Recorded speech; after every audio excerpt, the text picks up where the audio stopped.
It was 7:15 a.m. in Nashville when I opened the email that shattered my world.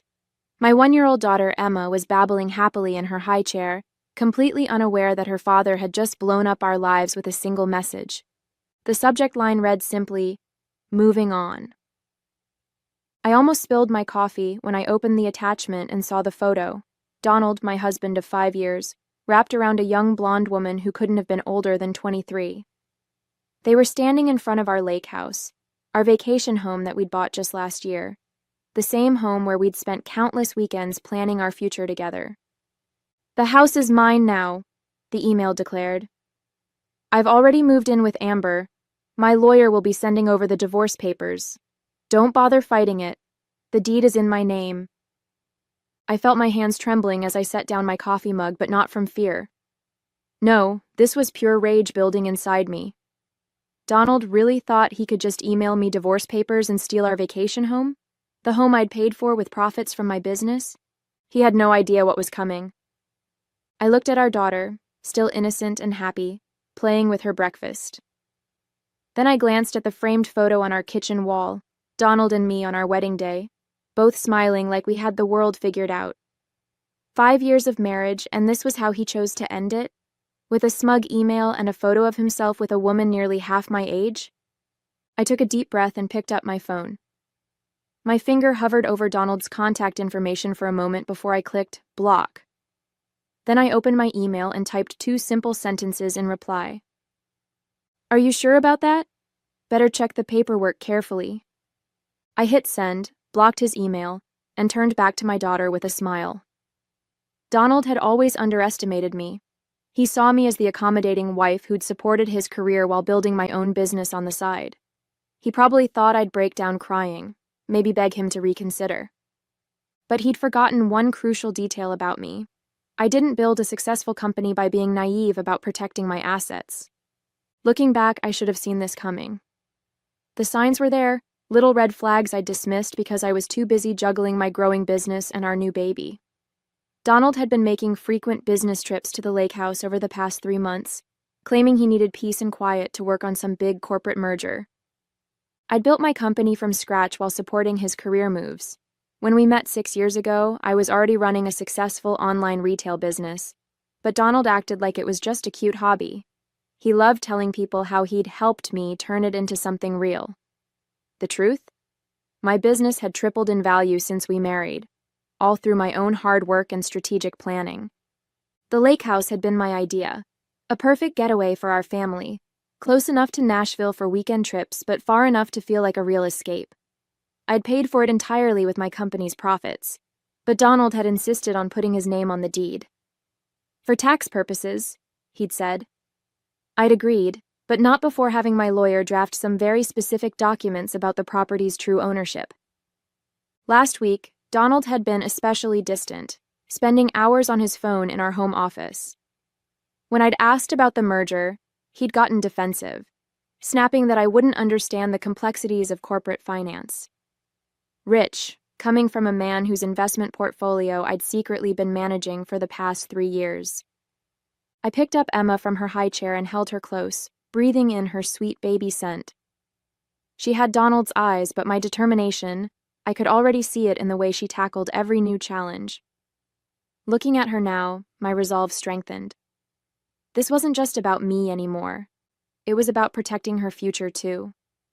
I walked to my home office, Emma on my hip, and opened my laptop. Within minutes, I'd emailed my lawyer the documentation proving I'd purchased the lake house. Then I pulled up the security camera feed I'd had installed at the property, another precaution Donald knew nothing about. The cameras had caught everything, every visit, every guest, every betrayal. Amber might have been basking in her victory at the lake house, but she had no idea she was starring in a video that would feature prominently in my divorce proceedings. My phone buzzed, a text from Rachel, my assistant. "Julia, you need to see this." Attached was a link to Amber's Instagram profile. There, going back months, were dozens of photos of her with Donald. Some were even taken in our bedroom at the lake house, with her wearing my clothes, using my things. The latest post showed her flashing a massive diamond ring, my grandmother's ring, the one Donald had promised we'd give to Emma on her 18th birthday. I felt sick. This wasn't a recent affair. This had been going on since before Emma's birth. In one photo from 8 months ago, Amber was proudly holding up a key to the lake house. Caption reading, "Home sweet home with my love heart eyes, new chapter moving in together." While I was up all night with our newborn, Donald had been playing house with a woman barely out of college. The dates on the photos matched perfectly with his business trips. Every time he'd said he was working late, every weekend he'd claimed he needed to check on the lake house. It had all been lies. My hands shaking, I opened my banking app. That's when the second blow hit. The joint account where I deposited money for Emma's college fund was empty. Every penny, nearly $100,000, gone. Transferred out yesterday to an account I didn't recognize. The rage I'd felt earlier transformed into something cold and calculating. I called my bank immediately, then my lawyer. Within an hour, I had confirmation. Donald had been systematically moving money around for months, preparing for this moment. He'd even tried to access my business accounts but failed. Those, at least, were protected by ironclad contracts and separate banking arrangements. Rachel called while I was on the phone with the lawyers. "Julia, there's more." She sent me a series of screenshots from Amber's private Facebook page. The girl had been bragging to her friends about landing a rich older man, and how they'd planned to take his boring wife for everything she was worth. There were even messages joking about how oblivious I was, too busy with my little online shop to notice what was happening. Little did they know, that little online shop had made me a millionaire 3 times over. I'd kept that information private, letting Donald believe my business was merely successful, not wildly profitable. His ego had never allowed him to really look at my company's books, to understand exactly what I'd built. I looked at Emma, now napping peacefully in her playpen. "Don't worry, baby girl," I whispered. "Mommy's about to teach Daddy a lesson about underestimating women in business."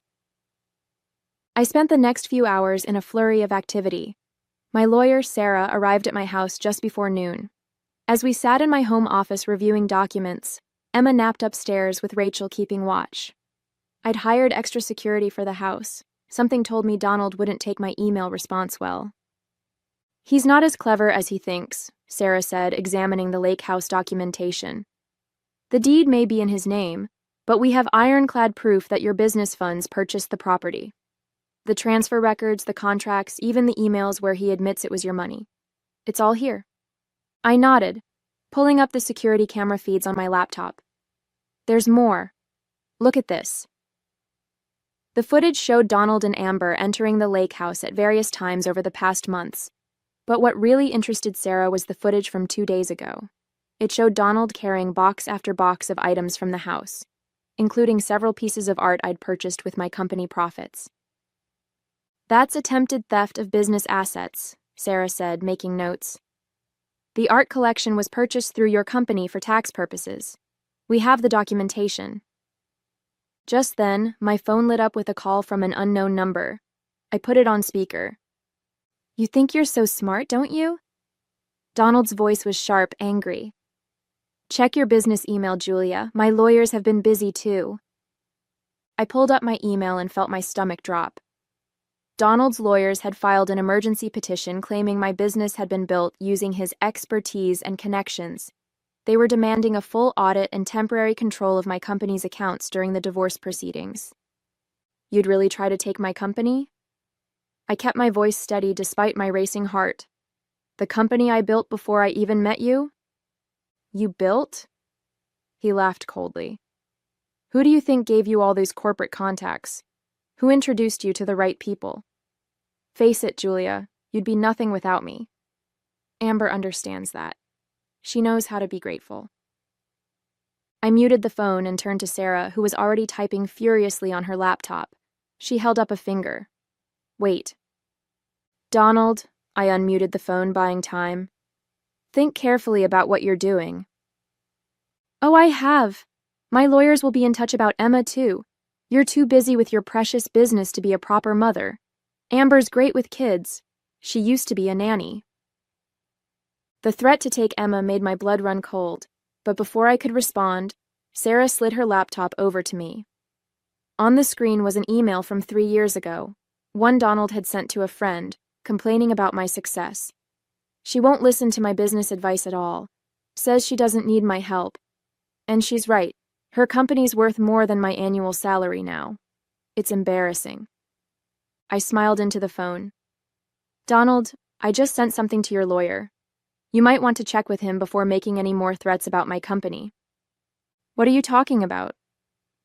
Let's just say your email archives aren't as private as you thought. Call off your lawyers, or the next email I send will be to your boss. I wonder how he'd feel about all those corporate contacts you claim to have given me? The line went silent. Then, click. Sarah was still combing through Donald's emails when Rachel burst into the office, her face pale. Julia, you need to see this right now. She thrust her tablet in front of me. On the screen was a draft press release from Donald's company announcing his promotion to Chief Financial Officer, effective next month. Suddenly, everything clicked into place. The timing of his affair with Amber, the calculated moves with our accounts, the aggressive legal strategy. It wasn't just about leaving me. He was cleaning house before his big promotion, trying to secure assets and minimize what he'd lose in the divorce. There's more. Rachel swiped to another document. Amber isn't just some random girlfriend, she's the CEO's niece. I felt like I'd been punched in the gut. Donald hadn't fallen in love with a younger woman. He'd orchestrated a relationship with the CEO's niece to secure his promotion. The lake house, the stolen money, even the threats about Emma. It was all part of his plan to start his new life as CFO with his perfect, well-connected young wife. Sarah looked up from her laptop. Julia, I found something else. The company merger Donald's been working on? It involves one of your biggest business competitors. If he becomes CFO, he'll have access to information that could seriously damage your company. My hands curled into fists. Donald wasn't just trying to hurt me personally. He was positioning himself to destroy everything I'd built. I thought about all those nights he'd spent in his home office, claiming to be working on merger documents. Had he been going through my business files instead? Check my home network activity, I told Rachel. Focus on any attempts to access my business servers. While Rachel worked, Sarah made another discovery. Look at these emails between Donald and Amber from 6 months ago. They were planning this before Emma was even walking. Amber wrote, "Once you're CFO, we can use the insider information to push Julia's company out of the market. Uncle Robert says he'll help." I felt sick thinking about how they'd plotted against me while I was caring for our newborn daughter. But their arrogance had made them sloppy. They'd left a trail of evidence that could sink not just Donald's promotion, but the CEO's reputation as well. Rachel's voice cut through my thoughts. Found it. Multiple attempts to access your business servers from Donald's laptop. He didn't get through your security, but he tried. That's corporate espionage. I stood up and walked to the window, watching Emma playing in her playpen with her favorite stuffed elephant. Donald thought he was so clever, using his relationship with Amber to secure his future. But he'd forgotten the most important lesson in business: never underestimate your opponent. Sarah, I turned back to my lawyer, draft an email to the company's board of directors. Include evidence of Donald's attempted corporate espionage and the CEO's involvement in using insider information to target a competitor. Add the security footage of Donald stealing company assets from the lake house. What about Amber? Rachel asked. I smiled grimly. Oh, I think the board will be very interested in how their CEO used a family member to help orchestrate corporate espionage. Don't you?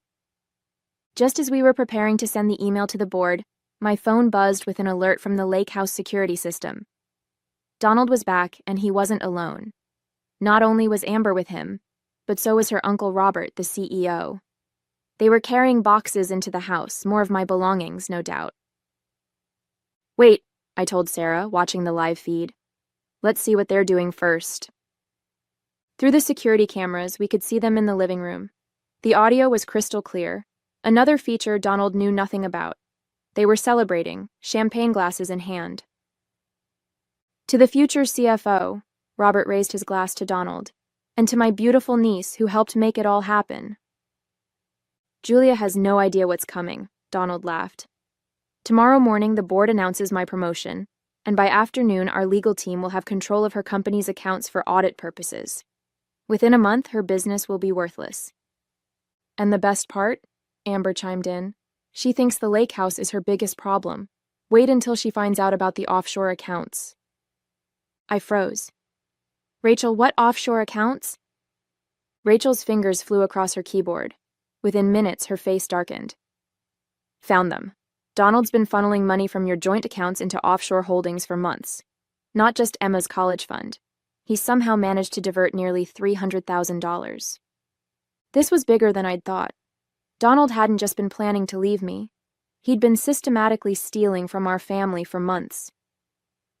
The lake house drama was just a distraction from his bigger scheme. But then Robert said something that made my blood run cold. Once Julia's company tanks, our merger goes through smoothly.